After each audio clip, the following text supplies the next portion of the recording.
বোন আমার, 12 বছর 15 বছর বয়সে তুমি কেন বিবাহের পূর্বে আরেকজনকে তোমার শরীর ধরতে দাও?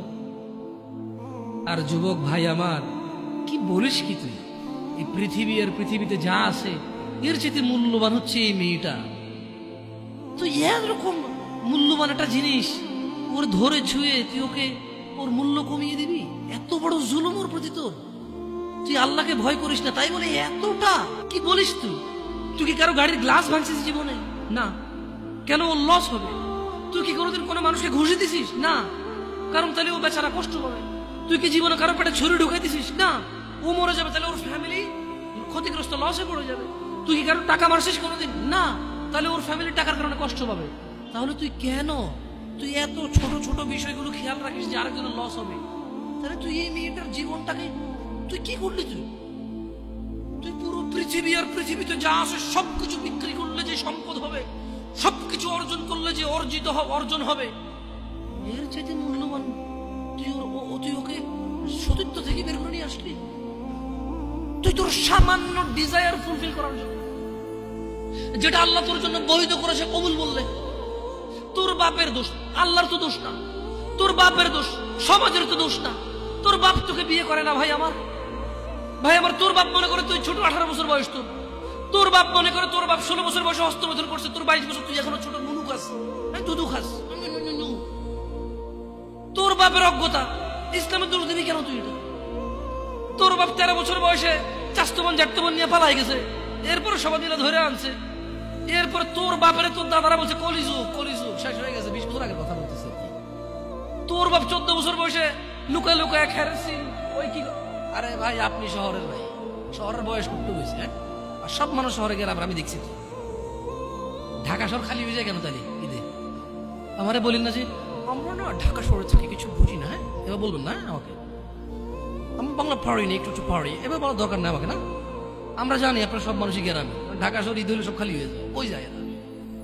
হ্যাঁ, তোর বাপ ওই যে এখন কেউ বলে না যে সুপারি বাগান চেনেন না, ওই যে খেরের চিন, এগুলো বোঝেন না, বললেন না আমার যে জামশেদ ভাই যে কন্টেক্সটে কথা বলে বুঝে আসবে। হ্যাঁ, তো সেগুলো তো ও বলার দরকার নেই, কেমন? আমি জানি আপনি বোঝেন না, বোঝেন ভান করবেন।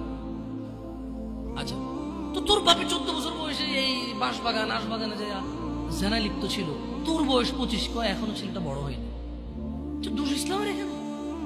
তোর বাপের তোর জান্নাতের প্রতি পরোয়া নেই, তোর টাকার প্রতি পরোয়া আছে। তোর বাপ তোর জান্নাত সেট করতে চায় না, তোকে নাকি ভালোবাসে। তোর বাপ তোর ইজ্জতের পরোয়া করে না, তোকে নাকি ভালোবাসে। তুই নাকি ভালো মানুষ, পৃথিবী আর পৃথিবীর সবচেয়ে সম্পদশালী জিনিসটাকে শুধু একটা এই মুখে মুখে চুমু দিয়ে একটা ওই যে এভাবে ছবি তুলেছি আমি, এভাবে এভাবে।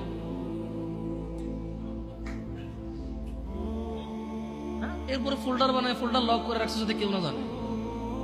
এরপরে ওই মেয়ের বিয়ে ঠিক হয়ে ধমক দেয়, ছবি পাঠাবো একটা একটা। সামান্য ডিজায়ার যেটা তোর হালাল ভাবে আল্লাহ দিয়েছে, একটু সবর কর, একটু সবর কর। তুই ক্লাস 5-এ পড়তেছিস, 6-এর জন্য ওয়েট করতেছিস না? তুই ক্লাস 8-এ পড়িস ভাই আমার, ছোট পিচ্ছি সোনামণি ভাই আমার।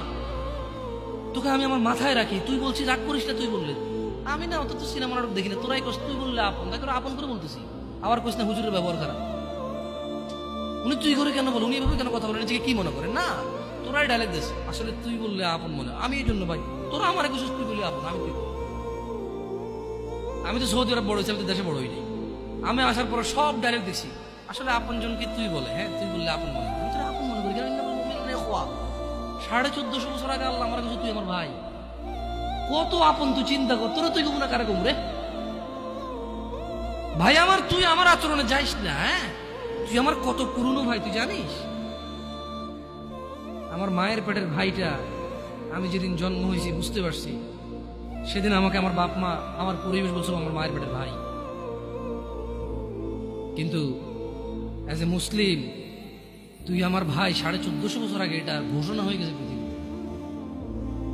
তোকে যদি আমি তুই না বলি, আদর করে না বলি, আপন না মনে করি, কাকে মনে করবো রে? তুই তো আমার তুই তো আমার আপন।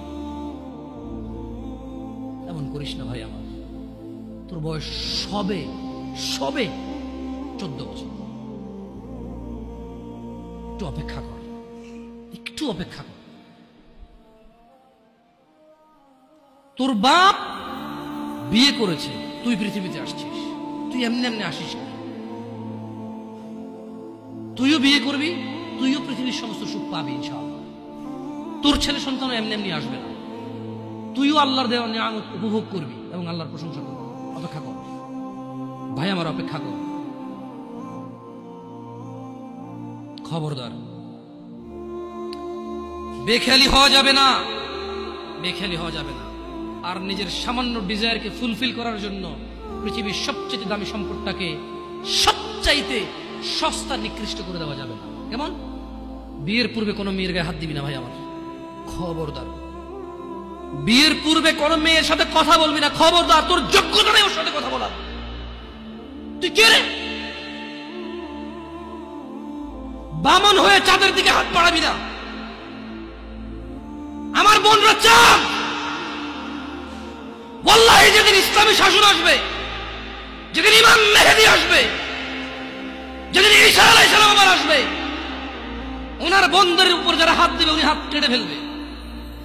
তুই বামন হয়ে চাঁদের দিকে হাত বাড়াইস না। আমার বোনরা চাঁদ। ইসলাম মেয়েদেরকে চাঁদ বলেছে আর তোকে বামন বলেছে। বেটা তুই বেটা ছেঁড়া খাতায় শুয়ে লাখ টাকার স্বপ্ন দেখিস, বিয়ের আগে মেয়ের গায়ে হাত দিস? তোর সাহস কত? তোর সাহস কত? তুই জানিস না মুহাম্মদ সাল্লাল্লাহু আলাইহি সাল্লাম বলছে নেক স্ত্রী দুনিয়াতে যা আছে ওর থেকে বেশি উত্তম। তুই কি করে ওর গায়ে হাত দিস বিয়ের আগে? তোর সেই যোগ্যতা আছে বল? তোকে আল্লাহ জাহান্নামে ফেলবে, তোকে আল্লাহ জ্বলন্ত আগুন নিক্ষিপ্ত করবে, তোর শরীর পচবে, তোর শরীরের গন্ধে জাহান্নামীরা থাকতে পারবে না। তোকে এত নিকৃষ্ট